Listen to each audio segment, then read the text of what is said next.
축복합니다. 오늘 우리가 함께 공부할 과는 오가인데요. 우리 화면을 통해 오가 제목 한번 읽었으면 좋겠습니다. 오가 제목은요. 드디어 갈릴리를 떠나 오랜만에 예루살렘에서 초막절, 수전절 대중 설교를 하시고입니다. 자, 제목이 이해가 좀 되시죠? 드디어 갈릴리를 떠나 아주 오랜만에 예루살렘에서 초막절, 수전절 대중 설교를 하시고, 오늘 우리가 공부하게 될 이 오가의 범위는요, 시간적으로 우리가 예수님의 행적을, 예수님 그 공생애를 시간을 따라서 우리가 가고 있는데, 자, 초막절부터 네 번째 유월절까지가 오가의 범위입니다. 자, 초막절은 10월이고요. 그 10월이 지난 네 번째 유월절까지, 유월절은 4월이니까 오가의 범위는 약 6개월간의 기간이 되겠구나. 범위는 지역은 어디에서 활동하시는 거냐면 유대 지역, 즉 예루살렘 주변 지역에서 활동하시는구나 라고 우리가 제목과 범위를 한번 살펴보고 오가를 시작했으면 좋겠습니다. 오늘 오가의 포인트는요. 우리가 1번 초막절 설교부터 터뜨리시려는 목적으로 예루살렘으로 가셨다라는 것입니다. 오늘은 요 초막절 설교까지만 우리가 공부하도록 하겠습니다. 지난주 공부했던 사과의 내용 기억나시나요? 가이사랴 빌립보 MT 때 예수님께서는 제자들에게 중대한 발표를 하셨습니다. 그 내용이 무엇이었죠? 바로 나는 이제 예루살렘을 향해 간다라는 것이었죠. 그런데 이 예루살렘으로 향하시는 이유가 무엇이었나요? 바로 십자가를 향한 걸음이셨습니다. 그런데 중요한 것은 제자들의 반응은 어땠죠? 제자들은 이 예수님의 예루살렘 행에 어떤 모습이었죠? 상당히 들떠있는 모습이었습니다. 왜 들떠있을까요? 동상이몽 기억나시죠? 우리가 지난주 내용을 기억하면서 오늘 오가를 시작하도록 하겠습니다. 우리 워크북 66페이지 스카치 테이프 읽고 오늘 공부를 시작해 보도록 하겠습니다. 유대 지역에 가시지 않고 갈릴리에서만 사역하시던 예수께서 드디어 이동하십니다. 가이사랴 빌립보에서 예루살렘행을 선포하신 이후 제자들은 들떠 있습니다. 그리고 예감합니다. 아싸, 드디어 D-Day가 다가오는구나. 변방 지역을 다니면서 집중 훈련을 받은 제자들은 가버나움으로 돌아와 짐을 챙깁니다. 예수님도 짐을 챙기십니다. 이제 예수님은 다시는 지금 같은 육신의 몸으로 갈릴리로 와서 사시지 않습니다. 이번이 마지막입니다. 정든 갈릴리를 영 이별하시는 긴 여정을 앞두고 예수님의 마음은 착잡하셨을 것입니다. 십자가를 지셔야 하기 때문입니다. 십자가를 지시기 위해 떠나는 여행이기 때문입니다. 제자들과도 이별하고 이 세상을 떠나 그분이 본래 계셨던 곳으로 떠나는 여행이 시작되기 때문입니다. 나는 이제 간다. 너희들과 작별할 시간이 점점 다가오는구나. 이 동상이몽의 장면부터 시작해 봅시다. 제자들은 지금 여행 준비를 마치고 출발할 때 어깨에 훅가시가 훅 들어갔을 것 같습니다. 비켜라, 드디어 우리가 예루살렘으로 진입한다. 드디어 그날이 온다. 민중도 예수님을 임금 삼으려 하지 않는가? 엄청난 기적과 능력을 지닌 모세와 같은 리더가 예수님 말고 누가 또 있겠는가? 로마 그쯤이야. 우린 독립할 수 있다. 이러고 가는데 글쎄 사마리아 사람들이 못 알아보고 이 일행을 푸대접하는 겁니다. 아니 이것들이 하늘에서 불이 내리게 하여 확 해버릴까요? 이러고 있습니다.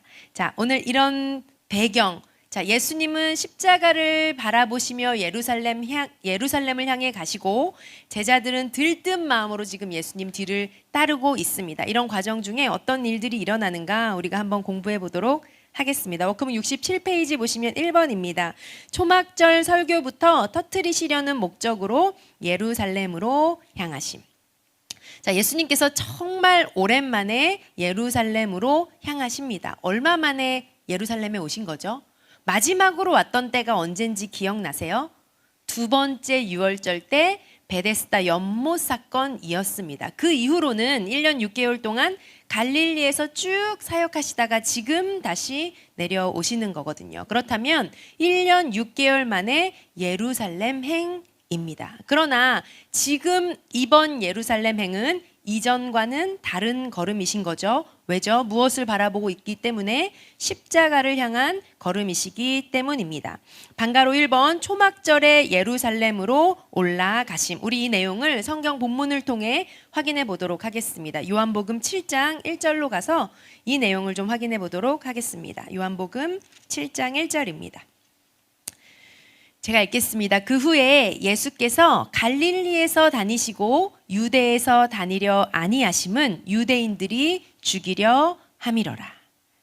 자, 베데스다 연못 사건 이후에 예수님께서는 어디에만 계셨다? 갈릴리에만 계시고 유대에는 가지 않으셨다. 그 이유는 유대인들이 죽이려고 한다는 걸 예수님이 알고 계셨어요. 그래서 갈릴리에만 오랫동안 머무시면서 사역하셨죠. 2절 보도록 하겠습니다. 유대인의 명절인 초막절이 가까운지라.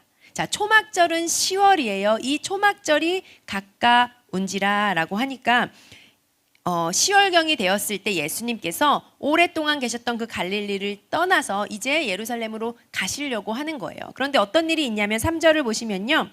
예수님의 동생들이 또 한마디 합니다. 사실 지난 사과 때 우리가 예수님의 어머니와 동생들이 예수님 찾아왔던 장면 기억나시죠? 형이 자꾸 집에 안 들어오니까 형 도대체 뭐하고 있는 거야 하면서 어머니와 제 동생들이 가서 이렇게 봤던 장면 기억나시죠? 집에 안 들어오는 장남이었던 형을 이해할 수 없었던 동생들. 오늘 본문에서도 보면요. 예수님의 동생들이 여전히 예수님을 이해하지 못하고 있는 것을 볼 수가 있습니다. 3절 보시면요. 그 형제들이 예수께 이르되 당신이 행하는 일을 제자들도 보게 여기를 떠나 유대로 가소서.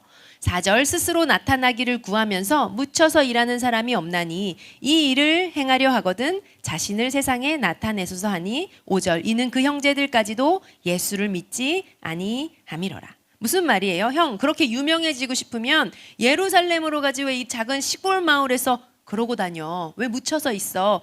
큰 무대로 가. 이렇게 좀 비꼬는 그런 분위기입니다. 7장 6절 보시면요. 예수님께서 말씀하십니다. 예수께서 이르시되 내 때는 아직 이르지 아니하였다라고 말씀하시죠. 8절 보시면요. 너희는 명절에 올라가라. 이 명절이 언제예요? 10월인 초막절 말씀하고 있습니다. 너희는 올라가라. 나는 때가 아직 되지 아니하였으니 나는 아직 올라가지 아니하노라. 9절에 보시면요. 이 말씀을 하시고 갈릴리에 머물러 계시니라. 10절입니다. 그 형제들이 명절에 올라간 후에 자기도 올라가시되 나타내지 않고 은밀히 가시니라 라고 기록되어 있습니다. 아주 오랜만에 Y좌표 이동 순간입니다. 어디에서 어디로 해요? 갈릴리에서 예루살렘으로. 얼마 만에? 1년 6개월 만에 예수님께서 초막절에 유대 예루살렘으로 이동하십니다. 방가로 2번 보시면 예루살렘으로 올라가는 길에 일어난 일이라고 되어 있죠. 자, 예루살렘으로 올라가셨다. 제가 계속해서 얘기하고 있지만 이 예루살렘 행을요. 이전과는 다르다라고 말씀드렸습니다. 특별히 누가는요. 이 기록을 예수님께서 예루살렘을 향하여 올라가기로 굳게 결심하셨다라고 기록했습니다. 무슨 의미일까요? 무엇을 굳게 결심하셨다라는 거예요? 바로 십자가를 이야기하고 있습니다. 즉, 이 예루살렘을 향한 걸음은 그냥 걸음이 아니라 이 속에 담겨진 의미는 뭐다? 십자가라는 것을 함께 우리가 기억해야 한다는 거죠. 예루살렘에 올라가시다, 즉 십자가를 향해 올라가시다라는 말입니다. 한 장 넘기셔서 68페이지 보시면 다 함께 읽어봅시다. 제가 박스의 글을 읽도록 하겠습니다. 이렇게 시작된 예루살렘 행 여행을 가리켜 예루살렘으로 올라가다라고 성경은 표현합니다. 누가복음도 마태복음도 그런 표현이 있어요. 자, 평범하지만 독특한 말입니다. 앞으로 예수님은 예루살렘으로 올라가 십자가 고난을 받는 지점을 목표로 삼으셨다는 뜻입니다. 그래서 이제부터 나오는 예루살렘 행은 우리가 십자가와 함께 생각해야 한다라는 거죠. 자, 이 요한복음 7장 10절을 우리가 확인했는데요. 예수님께서 초막절에 이제 동생들 먼저 가게 하시고 그리고 예수님께서 올라가셨다라고 말씀하세요. 자, 요한복음 7장 10절을 보고는 바로 우리가 11절로 넘어가면 될 것 같은데 그럴 수가 없어요. 왜냐하면 11절을 보면요. 예수님께서 이미 예루살렘에 와 계시거든요. 10절과 11절 예수님이 이미 예루살렘으로 와 계신 거예요. 그러니까 10절에서 11절 사이에 갈릴리를 떠나서 예루살렘으로 오시기까지 일어난 일들이 있는데 그 일들은 요한복음에 기록되어 있지 않다라는 거죠. 그러면 10절과 11절 사이의 일이 어디에 기록되어 있냐? 바로 누가복음에 잘 기록되어져 있습니다. 우리 예루살렘 행이라는 방향을 정해놓고 가시는 길에 올라가시는 길에 어떤 일들이 있었나 이번에는 본문을 누가복음으로 해서 확인해 보도록 하겠습니다. 자, 예루살렘으로 가시는 중에 일어난 일 누가복음 17장 11절 보도록 하겠습니다. 누가복음 17장 11절 보시면 어떤 일이 있냐면요. 우리가 한 번쯤 들어보셨을 것 같은데 10명의 나병 환자를 고쳐주신 사건이 이때 있었던 일입니다. 보시면 11절 보시면요. 예루살렘으로 가실 때 사마리아와 갈릴리 사이로 지나시다가 이런 표현을 보면요. 자, 예루살렘을 향해 가시는데 사마리아와 갈릴리 사이, 즉 갈릴리를 출발하신 지 얼마 안 되어서 일어난 일 같습니다. 12절 보시면 한 마을에 들어가시니 나병 환자 10명이 예수를 만나 멀리 서서 13절 소리를 높여 이르되 예수 선생님이여 우리를 불쌍히 여기소서 하거늘. 당시 나병 환자들은 격리되어서 살았을 텐데 예수님께서 지나가시자 그 순간을 놓치지 않고 예수님을 만납니다. 그리고 병 고침을 받게 되죠. 그런데 이 10명 중에서 단 한 사람만 예수님께 나와가지고 감사하고 하나님께 영광을 돌립니다. 15절 보시면요. 그 중에 한 사람이 자기가 나은 것을 보고 큰 소리로 하나님께 영광을 돌리며 돌아와 16절 예수의 발 아래 엎드려 감사하니 그는 사마리아 사람이라. 17절 예수께서 대답하여 이르시되 10사람이 다 깨끗함을 받지 아니하였느냐 그 9은 어디 있느냐. 18절 이 이방인 외에는 하나님께 영광을 돌리러 돌아온 자가 없느냐 하시고 19절 그에게 이르시되 일어나 가라 내 믿음이 너를 구원하였느니라 하시더라. 자, 이 사건이 예수님께서 초막절에 예루살렘으로 향하시는 그 길에 일어난 일이었다라는 것입니다. 두 번째는요. 사마리아 사람들이 예수님과 제자들을 냉대하는 사건입니다. 누가복음 9장 가서 볼 텐데요. 누가복음 9장 51절입니다. 조금 왔다 갔다 하고 있습니다. 자, 첫 번째 유월절 이후에 생각나세요? 첫 번째 유월절 성전 청결 사건 이후에 8개월간 예수님께서 유대 지역에서 사역하시고 갈릴리로 올라가시던 길에 어디를 들리셨냐면 사마리아에 들려서 가셨어요. 그 사마리아에서 누구를 만났죠? 한 여인을 만나셨죠. 우물가에서 한 여인을 만나셨습니다. 그리고 그 여인을 통해 사마리아인들이 예수님을 영접하는 일이 그때 있었어요. 그런데 시간이 지나서 예수님 지금 예루살렘으로 올라가시는 길에 이 지역을 지나가세요. 9장 51절 보시면요. 누가복음 9장 51절 예수께서 승천하실 기약이 차감해 예루살렘을 향하여 올라가기로 굳게 결심하시고 라는 표현이 나오죠. 자, 사마리아인 한 마을에 들어갔더니 52절, 53절 보시겠습니다. 예수께서 예루살렘을 향하여 가시기 때문에 그들이 받아들이지 아니하는지라. 자, 예수님을 영접하지 않는 사마리아인들을 보고 54절 보시면요. 제자 야고보와 요한 두 사람 형제죠. 이를 보고 이르되 주여 우리가 불을 명하여 하늘로부터 내려 저들을 멸하라 하기를 원하시나이까? 라고 얘기하는 거예요. 자, 예수님을 알아보지 못하는 이 사람들을 보고 요한과 야고보가 화가 났어요. 아니 이것들이 예수님을 푸대접해? 예수님 그냥 확 하늘로부터 불 내려가지고 이것들 그냥 싹 다 멸해버릴까요? 말씀만 하세요. 뭐 이런 분위기입니다. 지금 요한하고 야고보요. 왜 이렇게 막 힘이 막 들어가 있는 거 느껴지지 않으세요? 왜 이렇게 막 어깨에 힘이 팍 들어가 있고 막 콧구멍은 벌렁거리고 왜 그러고 있는 거죠? 예수님이 예루살렘으로 가시는데 예수님 이제 예루살렘 가시면 큰일 하실 텐데 막 이래가지고 지금 의기양양하게 힘이 빡 들어가 있는 거예요. 예수님 못 알아봐? 확 불로 때려버릴까요? 뭐 이러고 있습니다. 그러다가 어떻게 되죠? 예수님께 혼나죠. 55절 보시면요. 예수께서 돌아보시며 꾸짖으시고 56절 함께 다른 마을로 가시니라. 이런 사건도 있었습니다. 또 이어지는 사건은 무엇이냐? 57절 보시면요. 자, 예수님의 사역에 함께 동참하느냐 안 하느냐라는 고민하는 현장이 보입니다. 57절 보시니까 길 가실 때 어떤 사람이 말해요. 어디로 가시든지 내가 따르겠습니다 라고 A라는 사람이 등장합니다. 9절 보시면요. 그런데 이번에는 예수님이 59절에는 또 다른 사람에게는 나를 따르라 라고 얘기하세요. B도 등장하고요. 또 61절 보시면요.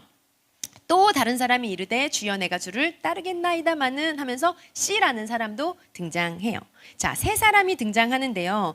그런데 예수님께서 누구에게는 그냥 가라라고 하시고 누구는 나를 따르라라고 말씀하세요. A, B, C 케이스, 세 케이스가 있는데 다 달라요. A는 너는 그냥 돌아가라. 따르겠다라고 하는데 돌아가라고 하시고요. 인자는 머리 둘 곳이 없다 이런 말씀을 하세요. 그런데 B와 C에게는 너는 나를 따르라라고 하세요.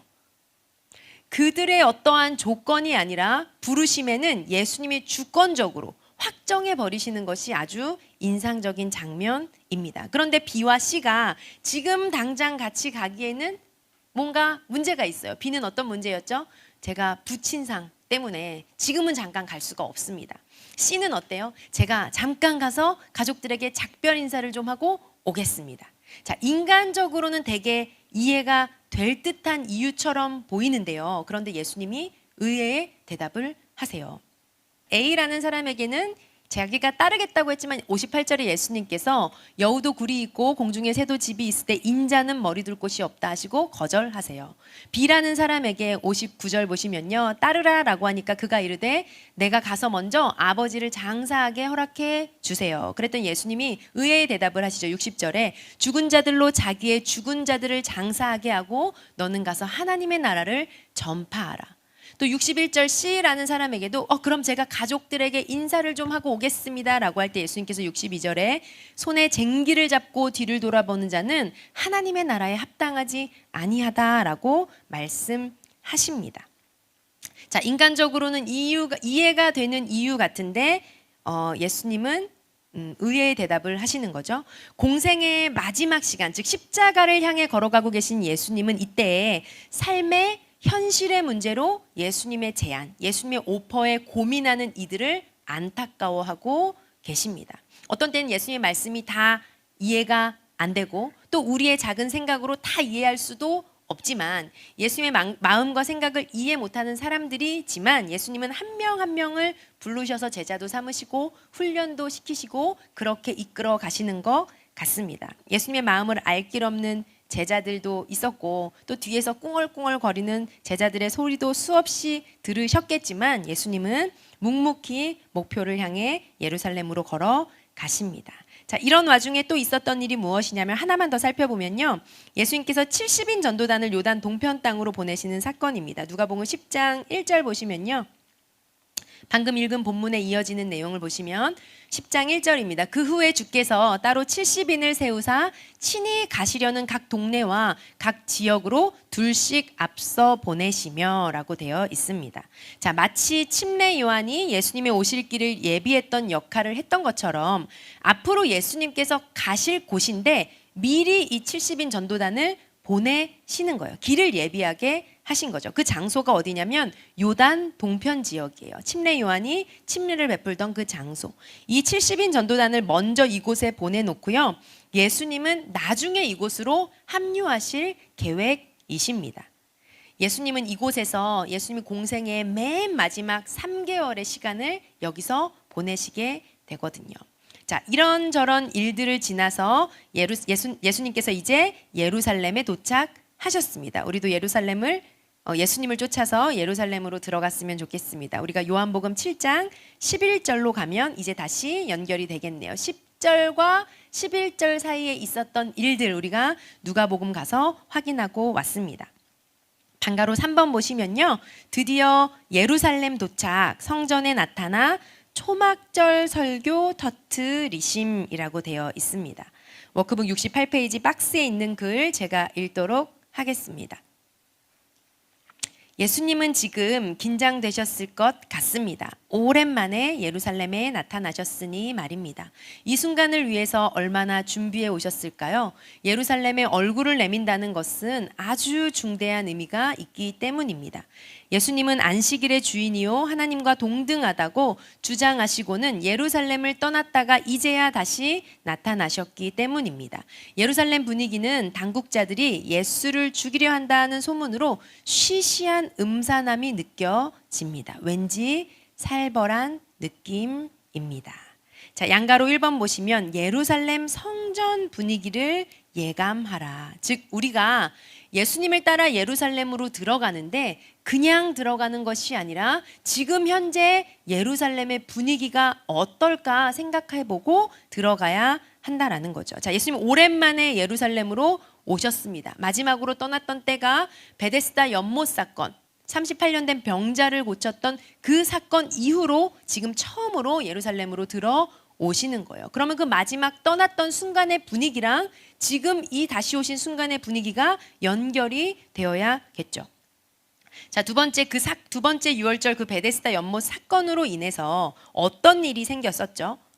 예수님께서 뭐라고 말씀하셨죠? 그 병자를 고치고 안식일에 논쟁이 생기니까 예수님께서 내가 안식일의 주인이다. 아버지께서 일하시니 나도 일하신다. 이런 발언을 하셨어요. 그리고 이 발언 때문에 예수님을 죽이자라고 당국자들은 결정을 했었습니다. 예수님 지금 그 분위기 속으로 들어가시는 거예요. 예수님이 예루살렘에 도착하셨고 이 소식을 들은 예루살렘 분위기는 그 당국자들이 죽이려고 했던 예수가 다시 나타났다. 이런 분위기겠죠.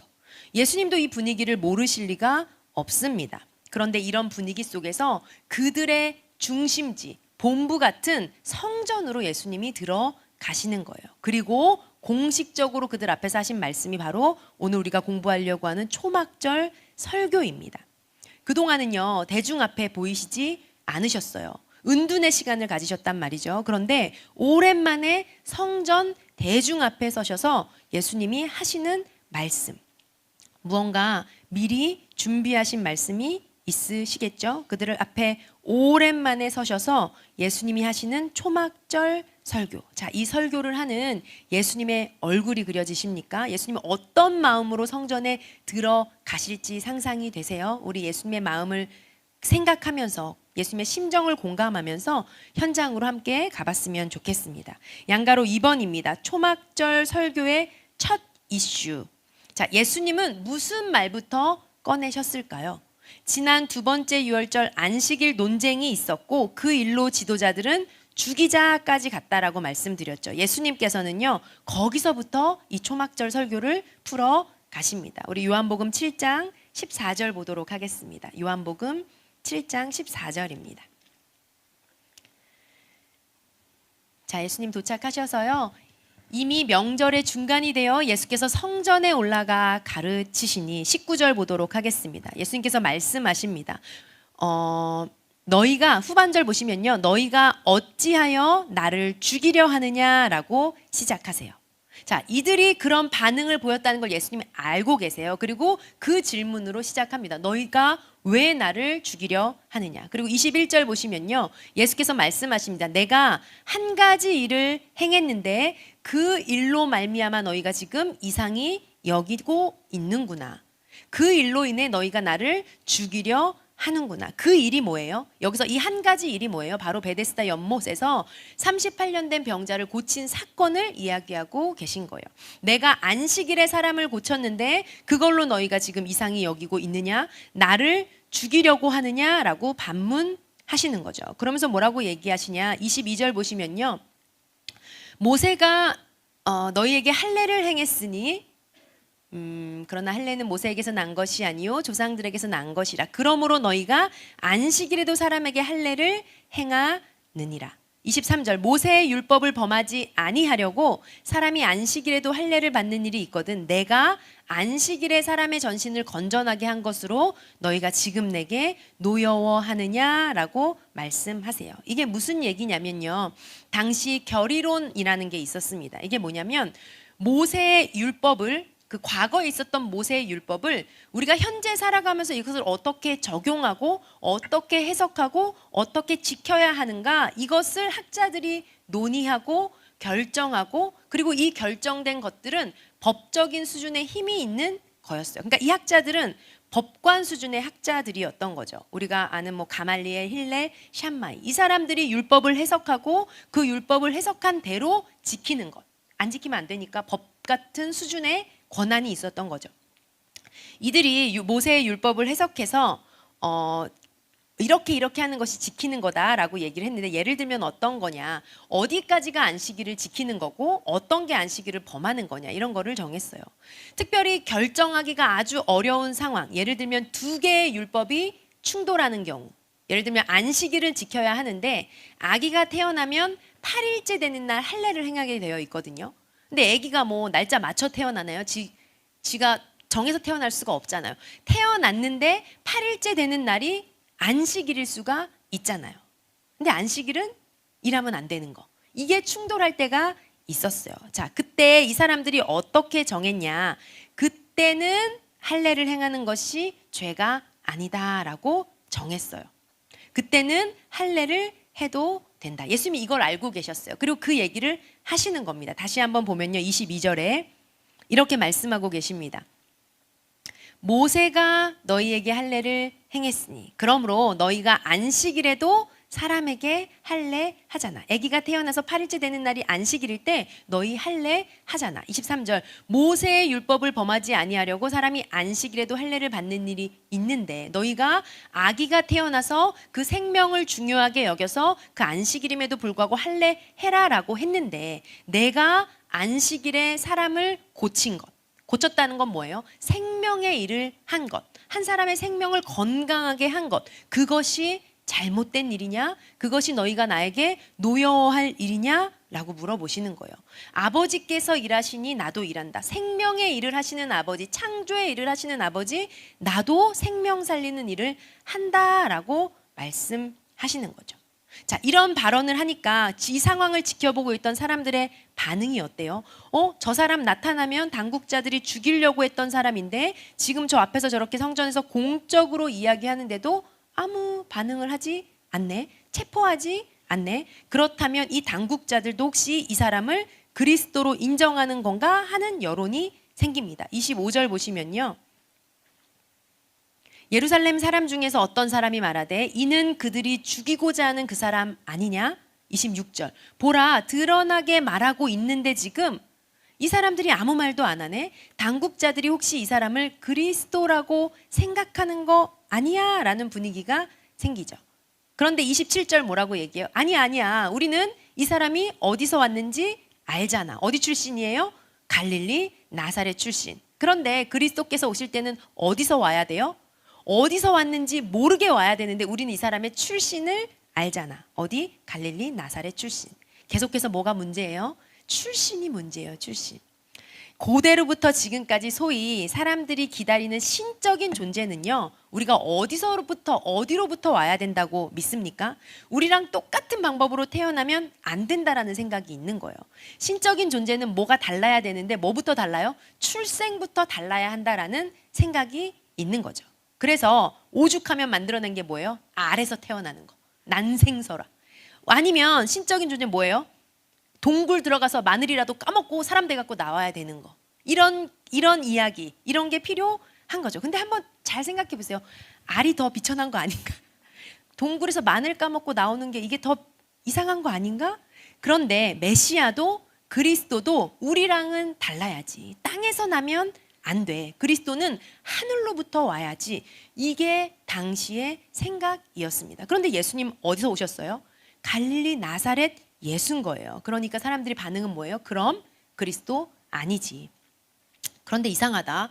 그런 것 치곤 이 사람만큼 누가 이런 많은 표적을 보일까? 대단한 사람이다. 이런 분위기인 거죠. 31절 보시면요.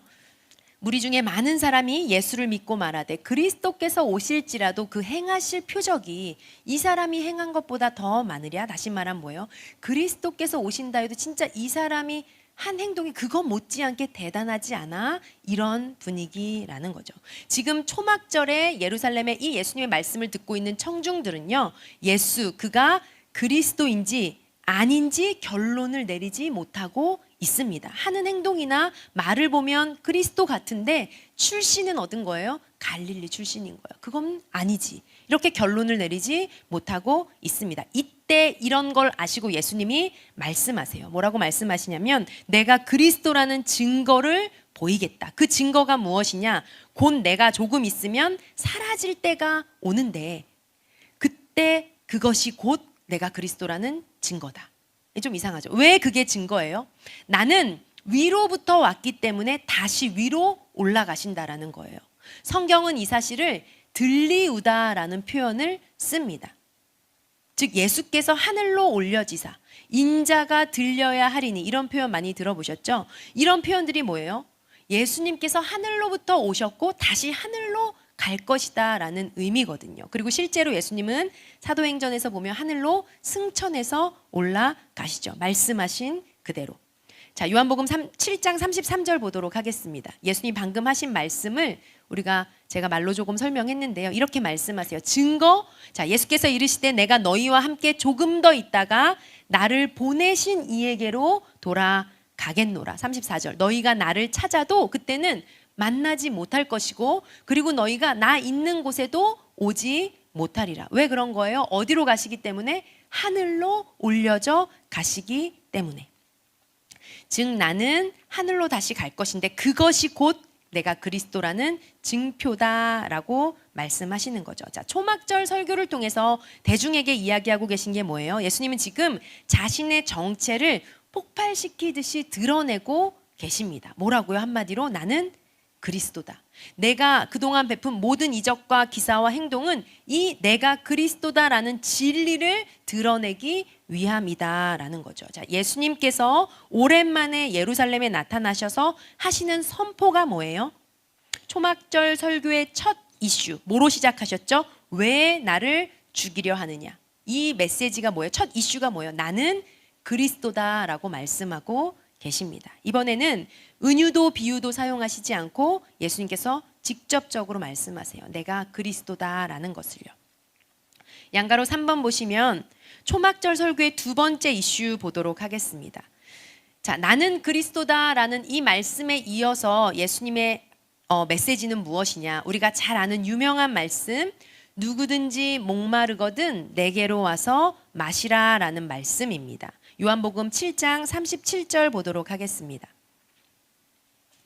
예수님께서 말씀하십니다. 명절 끝날 곧 큰 날에 예수께서 서서 외쳐 이르시되 누구든지 목마르거든 내게로 와서 마시라. 38절 나를 믿는 자는 성경에서 이름과 같이 그 배에서 생수의 강이 흘러나오리라 하시니.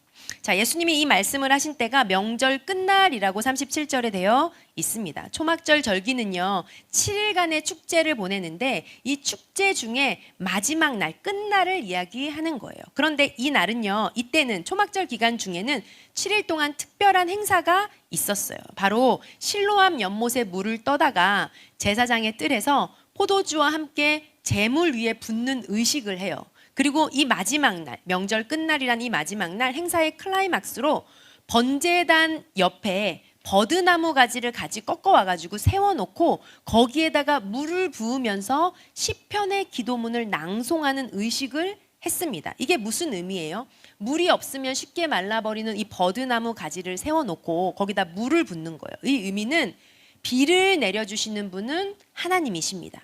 우리에게 추수를 하게 하시는 분은 하나님이십니다. 그리고 이 하나님이 내년에도 우리에게 비를 내려주셔야 우리가 풍년을 기약할 수 있습니다라는 신앙 고백적인 특별 행사였습니다.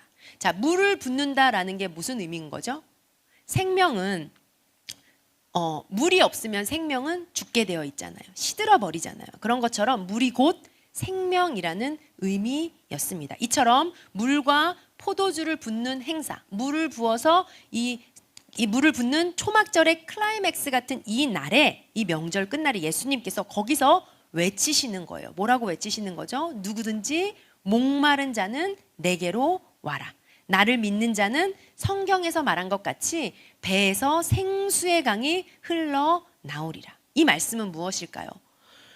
진정한 생수는 예수님 자신이시다라는 말씀이십니다. 진정한 생수는 예수님 자신이시며 예수님께서 즉 자신의 물과 피를 쏟으실 것을 외치신 생수 설교예요. 자, 이사야 55장에 보면요, 이런 말씀이 있거든요. 목마른 자들아 물로 나아오라, 내게로 나아오라, 그리하면 너희의 영혼이 살리라 라는 말씀이 있습니다. 이 이사야 55장 말씀은요, 메시아가 이 땅에 오셔서 할 설교라고 당시 사람들은 믿고 있었어요. 예수님이 지금 오셔가지고 그 메시지를 하시는 거예요. 자, 구약에서 예언된 대로 이사야 55장 말씀을 인용하셔가지고 이사야가 메시아가 온다면 오셔서 이 메시지를 전할 것이다 했던 그 이야기를 지금 예수님께서 외치고 계신다라는 거죠. 그렇다면 이사야를 공부하고 이사야 말씀처럼 메시아를 기다려온 구약 학자들이라면 지금 예수님이 외치신 이 생수 설교를 듣고 이사야가 예언했던 바로 그 메시아, 그 그리스도 이래야 맞는 반응이겠죠. 자, 초막절 설교의 두 번째 이슈가 무엇이었냐? 이사야 55장 생수 설교를 하시면서 예수님께서는 자신이 생수임을, 자신이 진정한 생명 되시는 생수임을 말씀하고 계십니다. 자, 그런데 이 메시지를 들은 사람들의 반응이 어땠을까요? 40절 보도록 하겠습니다. 7장 40절 말씀입니다. 예수님의 생수 설교를 들은 사람들의 반응인데요, 이 말씀을 들은 무리 중에서 어떤 사람은 이 사람이 참으로 그 선지자구나 하는 반응이 있었어요. 41절은요, 그런데 어떤 사람은 그리스도라고 하고 어떤 이들은 그리스도가 어찌 갈릴리에서 나오겠느냐라고 또 이 출신이 문제되는 상황. 자, 그리스도가 어찌 갈릴리에서 나오느냐 하는 쟁론과 이 사람은 그리스도다 하는 분위기가 있습니다. 자, 안 그래도 시끄러운 초막절 때에, 명절 때에 예수님의 발언으로 더 시끄러워졌습니다. 그리고 이 발언을 들은 당국자들은 비상이 걸렸겠죠. 비상회의를 소집하고 있습니다. 오랫동안 예수님을 쫓았던 눈들이 있었잖아요. 검은 눈들. 그리고 갈릴리로 막 특파원을 보내가지고 막 쫓아다니고 조사하고 찍새처럼 찍고 이랬던 사람들이 있었어요. 그런데 이 모든 일을 시키고 이 모든 일의 주체가 누구였는지 정체가 밝혀지는 순간이 바로 오늘 요한복음의 본문입니다. 7장 32절 보시면요, 이 모든 일을 뒤에서 움직이고 있었던 사람, 32절 보시면요, 예수에 대하여 무리가 수군거리는 것이 바리새인들에게 들린지라 대제사장들과 바리새인들이 그를 잡으려고 아랫사람들을 보내니. 자, 누가 등장해요? 대제사장 바리새인들이 등장해요. 45절도 보면 동일한 표현이 나옵니다. 45절 보시면요, 대제사장들과 바리새인들에게 아랫사람이 보고해요. 자, 누구예요? 지금까지 예수님을 쫓으면서 이 사람을 죽이려고 검은 눈동자로 쫓은 그 실체의 힘, 주체가 누군지 지금 나오는 거죠. 바로 누구죠? 대제사장과 바리새인들, 유대의 실세들이었습니다. 원래 바리새인과 대제사장이 예수님이 처음에 성전 청결 사건을 터뜨렸을 때 입장 그때부터 똑같았던 거 아니었어요. 그런데 어느 순간 이 유대의 실세들이 뜻을 같이 모아서 예수님을 죽이자까지 밀어붙이고 있습니다. 이 시점은요, 이제 이들이요 숨어 있지 않고 나타나가지고 자신의 실체를 드러내고 예수님과 정면 충돌하는 순간입니다. 7장 45절 보시면 이들이 지금 비상사태가 발생한 거예요. 회의를 하고 있습니다. 45절, 아랫사람들이 대제사장들과 바리새인들에게로 오니 그들이 묻되 어찌하여 잡아오지 왜 예수 안 잡아왔어? 46절입니다. 아랫사람들이 얘기해요. 근데 그 사람이 말한 것처럼 말한 사람은 이때까지 없었던 것 같아요. 이런 사람은 없었어요. 47절, 바리새인들이 대답하되 너희도 미혹되었느냐? 라고 얘기합니다. 자, 49절 보시면요, 이런 율법도 알지 못하는 저주받은 자들, 이렇게 막 얘기하고 있어요. 50절 보시면 그 중에 한 사람, 곧 전에 예수께 왔던 니고데모가 그들에게 말하되. 자, 이 자리에 니고데모도 참석하고 있었네요. 51절에 보면 니고데모가 이렇게 얘기합니다. 우리 율법은 사람의 말을 듣고 그 행한 것을 알기 전에 심판하느냐? 우리가 어찌 지금 당장 이 사람을 심판하겠느냐라고 얘기해요. 그랬더니 52절 그들의 반응이 뭐예요? 너도 갈릴리에서 왔냐? 야, 갈릴리에서는 선지자가 나지 못한다는 거 너 몰라? 율법도 모르는 것들. 뭐 이런 분위기입니다. 자, 우리가 또 이어서 보도록 하겠습니다. 양가로 4번 보시면 초막절 설교의 세 번째 이슈입니다. 자, 지금 계속되는 요한복음의 이 7장부터 시작된 이 말씀은요, 예수님께서 초막절 시점에 하신 대중들을 향해서 하신 말씀이구나 우리가 알고 있습니다. 이쯤 되었을 때 예수님은요, 이들 앞에 폭탄 선언하듯이 말씀하세요. 즉 예수 그는 누구인가에 대한 결론처럼 예수님 말씀하십니다. 요한복음 8장 21절 보시면요, 자, 예수님께서 말씀하세요. 내가 가리니 내가 이제 떠날 것인데 나를 찾다가 너희가 오지 못하리라. 내가 이제 떠날 것인데 너희는 그곳에 올 수 없다라고 말씀하세요. 8장 22절 보시면 유대인들이 이르되 아니 자꾸 어디 간대. 자꾸 어디 간다고 하는 거 보니까 또 우리가 갈 수도 없대. 그런 거 보니까 이 사람이 자결하려고 그러나 이런 반응을 보입니다. 23절 보시면 예수께서 이르시되 너희는 아래에서 났고 나는 위에서 났으며 너희는 세상에 속하였고 나는 세상에 속하지 아니하였다라고 말씀하세요. 24절 하반절에 보시면요, 만일 너희가 내가 그인 줄 믿지 아니하면이라고 말씀하세요. 28절 보시면요, 예수께서 이르시되 너희가 인자를 든 후에, 즉 들리다라는 표현했죠. 예수님 떠난 후에야 내가 그인 줄 알고라는 표현을 하세요. 자, 예수님 계속해서 내가 그인 줄, 내가 그다라고 말씀하세요. 영어로 표현하면요, I am he라는 표현이에요. 자, 내가 곧 그다라는 말씀이 있죠. 우리가 구약에서 모세에게 소개하셨던, 즉 모세가 떨기나무 아래에서 하나님을 만났을 때 하나님이 자신의 이름을 가르쳐 주신데 그 이름이 뭐였죠? I am who I am 이라는 여호와의 이름을 가르쳐 주셨습니다. 예수님께서 지금 이 표현 방식처럼 I am, 내가 누구다, I am he다 라고 말씀하세요. 즉 내가 바로 그다, 내가 바로 그리스도다라고 자신을 드러내고 계십니다. 그러면서 이어지는 본문은 무엇이냐? 8장 31절 보시면요, 너희가 내 말에 거하면 참으로 내 제자가 되고, 32절 진리를 알지니 진리가 너희를 자유케 하리라. 31절에 내 말에 거하면, 이 내 말이 뭐예요? 내가 그인 줄, 즉 내가 그리스도다라는 이 말을 너희가 믿고 이 진리를 알면 이 진리가 너희를 자유케 하리라 라고 말씀하시는 거죠. 이 말이 무엇입니까? 예수가 곧 그리스도다라는 사실을 믿는 것, 그분이 나에게 생명을 주시기 위해 이 땅에 오셨다는 사실을 깨닫는 것, 그것이 진리를 깨닫는 것이다. 그리고 이 진리가 너희를 자유케 하리라 라는 말씀입니다. 자, 이 말씀을 들은 사람들의 반응은 또 어땠을까요? 33절 보도록 하겠습니다. 32절부터 볼까요? 자, 진리를 알리니 진리가 너희를 자유롭게 하리라 라고 말씀했어요. 그랬더니 33절에 그들이 대답해요. 아니, 우리는 누군가의 종이 된 적도 없는데 무슨 자유야?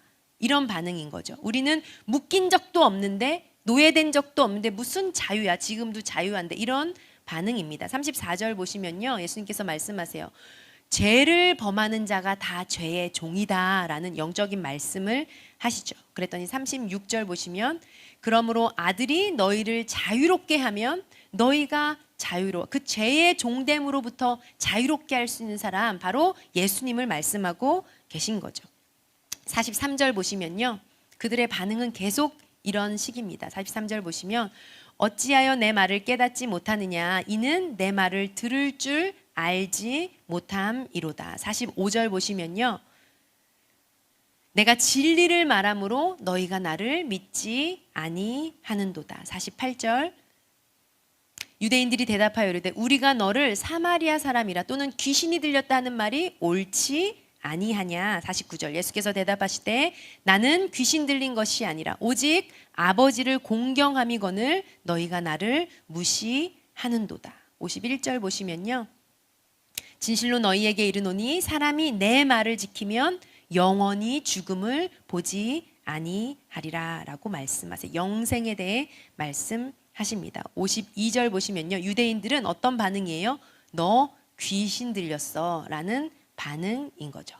자, 이 메시지가 들리지 않았던 사람들은요, 예수를 뭐라고 얘기하느냐? 예수 그는 누구인가? 무슨 답을 내리느냐? 거짓 아비 마귀에서 난 자라고 결론을 내립니다. 그동안 죽일 기회를 노리며 작전을 짜고 있던 사람들은요, 이젠 손에 돌을 집어 듭니다. 59절 보시면요. 그들이 돌을 들어 치려 하거늘 예수께서 숨어 성전에서 나가시니라. 자, 초막절 설교의 세 번째 이슈는 무엇이냐? 예수님이 천기누설처럼 자신을 드러내신 것. I am he. 내가 곧 그리스도다라고 드러내십니다. 그리고 뭐라고 말씀하세요? 예수 그리스도를 깨닫는 것이 바로 진리를 깨닫는 것이다라고 말씀하십니다. 양가로 5번 보시면, 그렇다면 이 초막절 예루살렘 설교의 결론이 무엇인가? 우리가 세 가지 이슈를 살펴보았는데, 예수님의 말씀 중에 세 가지 포인트를 찾아보았는데, 이 설교의 결론이 무엇인가? 그렇다면 예수 그리스도, 그분은 왜 오신 건가? 이게 요한복음 10장의 내용입니다. 요한복음 10장 1절 가서 보시면, 10장 7절 가서 볼게요. 10장 7절을 보시면요, 바로 예수님께서 오신 이유는 양을 위하여 오셨다. 당시의 일상 환경이었던, 일상적인 풍경이었던 목자와 양을 비유로, 예로 들어서 예수님께서 말씀하십니다. 10장 7절 보시면, 그러므로 예수께서 이르시되 내가 진실로 너희에게 말하노니 나는 양의 문이라. 9절 보시면, 내가 문이니 누구든지 나로 말미암아 들어가면 구원을 받고 또 들어가며 나오며 꼴을 얻으리라. 10절, 도둑이 오는 것은 도둑질하고 죽이고 멸망시키려는 것뿐이요 내가 온 것은 양으로 생명을 얻게 하고 더 풍성히 얻게 하려는 것이라. 11절, 나는 선한 목자라. 선한 목자는 양들을 위하여 목숨을 버리거니와. 15절 보도록 하겠습니다. 아버지께서 나를 아시고 내가 아버지를 아는 것 같으니 나는 양을 위하여 목숨을 버리노라. 18절 보시면요, 그런데 이를 내게서 빼앗는 자가 있는 것, 즉 내 목숨을 누가 빼앗는 것이 아니라 내가 스스로 버리노라. 나는 버릴 권세도 있고 다시 얻을 권세도 있으니 이 계명은 내 아버지께 받아노라 하시니라. 자, 예수님께서는 뭐라고 말씀하시는 거예요?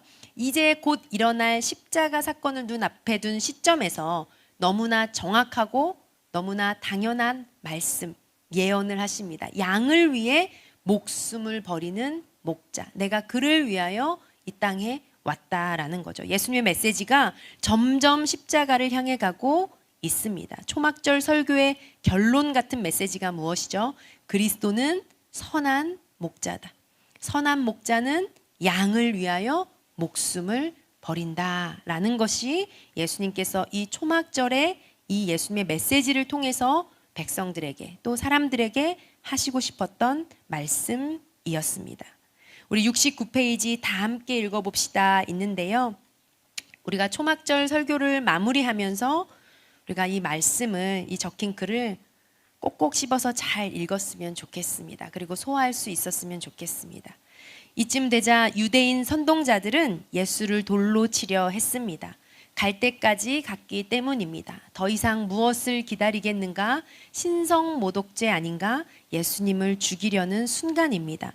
당신은 지금 심각해져야 합니다. 사복음서는 예수 그는 누구인가를 관점으로 읽어야 한다고 했습니다. 그것이 이슈입니다. 성경이 그렇게 증거하고 있습니다. 종이 예수를 믿으면 안 됩니다. 정말 진리 싸움입니다. 예수 그가 정말 하나님인가? 아니면 사기꾼인가? 예수 그가 정말 하나님인가? 아니면 미친 사람인가? 예수 그는 누구인가? 이 질문에 당신은 온 영혼을 다해 진지하게 대답해야만 합니다. 성경은 남의 이야기를 하고 있는 것이 아닙니다. 그 옛날 이야기가 아닙니다. 지금 당신의 이야기를 하는 것입니다. 유대인들처럼 이 미친 사람한테 던질 돌을 들든가 아니면 나의 주, 나의 하나님이십니다 고백하든가 둘 중에 하나입니다. 예수님은 4대 성인 중 한 사람이 절대로 아닙니다.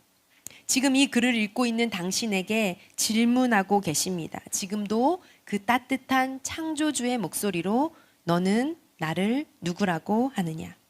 그런데 이제 이 목자는 어떤 일을 하실 것인가? 죽으신다는 것입니다. 양을 위해서라면 목숨을 내놓는 리더십을 갖고 있는 목자라는 것입니다. 당신을 위해서라면 죽으라고 해도 죽겠다는 것입니다. 예수님의 심정입니다. 당신을 향한 예수님의 태도입니다. 예수님이 잡혀서 십자가에 처형되는 외적인 흐름을 향해 성경은 흘러가지만 그 내면에서 외치고 있는 속살은 이것입니다. 나는 너에게 내 목숨을 줄 수 있다. 예수님을 그런 분으로 받아들이는 자는 구원이라는 것입니다. 진리를 깨달은 거죠. 창조주여 하나님이신 분의 목숨을 갖고 있는 사람, 그 사람은 천하를 얻은 사람이거든요. 목숨을 내어주신 이가 무엇인들 주시지 않겠습니까? 당신에게 좋은 것은 다 주신다는 보장을 생명을 내어놓음으로써 표시하신 것입니다. 주여, 예수님의 이 설교가 육성으로 들리게 하여 주시옵소서. 내 영혼의 심장을 꿰뚫게 하여 주시옵소서. 내 영혼도 피를 토하고 죽게 하소서. 십자가에서 함께 죽게 하소서. 어디든 함께 가게 하소서. 예수님처럼 부활할 것을 믿습니다. 이것이 구원입니다. 이것이 진리입니다. 우리 이 시간 기도하고 마쳤으면 좋겠습니다. 함께 기도할까요? 가이사랴 빌립보에서 지난 시간 예수님께서 제자들에게 물으셨던 그 질문을 오늘 우리에게도 예수님께서 묻고 계십니다. 너는 나를 누구라고 하느냐? 공생애가 6개월이 남지 않은 이 시점에 십자가를 향해 바라보시고 걸어가시면서 우리를 위해 무엇이든지 다 주실 수 있다는 것을 예수님은 자신의 생명을 내어놓음으로 증명하시고 말씀하고 계십니다. 그가 그리스도시요, 그가 하나님이시요, 그가 나에게 생명을 주시기 위해서 이 땅에 오셨다는 사실을 깨닫는 것이 진리이며 그것을 받아들이는 자는 구원이며 영생을 얻노라고 말씀하고 계십니다. 이 일을 위해 2000년 전 아기 예수님이 이 땅에 오신 것입니다. 특별히 이번 주 우리가 성탄절을 보내면서 이 성탄의 의미를 깊이 깨달을 수 있었으면 좋겠습니다. 가장 낮고 낮은 자리로 오셔서 그 사랑을 보이시기 위해서 2000년 전에 아기 예수님이 이 땅에 오셨고 이 땅을 밟으시고 십자가를 지셨습니다.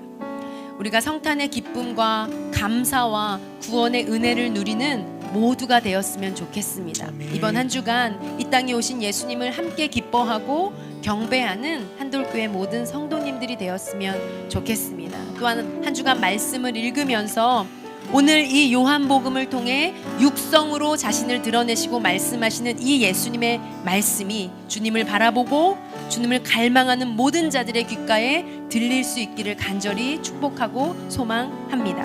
우리 이 시간 기도할 때 하나님, 오늘 이 배운 말씀이 우리가 성경 말씀을 읽으며 나아갈 때 우리의 귓가에 들리게 도와주시옵소서. 아멘. 예수님의 육성이 들리게 도와주시옵시고 예수님의 심정이 우리 가운데 느껴지게 도와주시옵소서. 하나님, 그리하여 우리가 이제는 지식으로 아는 예수가 아니요 머리로 아는 예수가 아니요 진리로 생명으로 예수님을 우리 삶 가운데 초청하게 도와주시옵소서. 아멘. 우리 시간 주여 한번 부르짖고 주님 앞에 기도하며 나아가도록 하겠습니다.